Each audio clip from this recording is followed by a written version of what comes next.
আমরা সবাই শয়তানের প্ররোচনায় পড়ে পাপ কাজ করি, এমনকি আদম হাওয়া শয়তানের প্ররোচনাতেই জান্নাতে ফল খেয়েছিলেন। প্রশ্ন হলো, শয়তান তাহলে কার প্ররোচনায় সেদিন আদমকে সিজদা করে নাই? জটিল প্রশ্ন। দেখুন ভাই,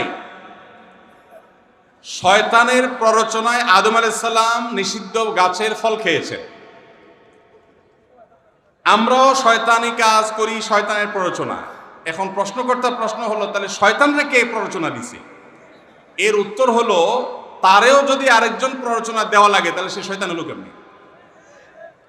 সে নিজেই তো শয়তান, তারে যদি আবার প্ররোচনা দেওয়াই লাগে তাহলে সে শয়তান হলো কেমনি? ভাইরা আমার, মানুষ খারাপ কাজ শুধুমাত্র শয়তানের প্ররোচনাতেই করে না, প্রবৃত্তির তাড়নাতেও মানুষ খারাপ কাজ করে।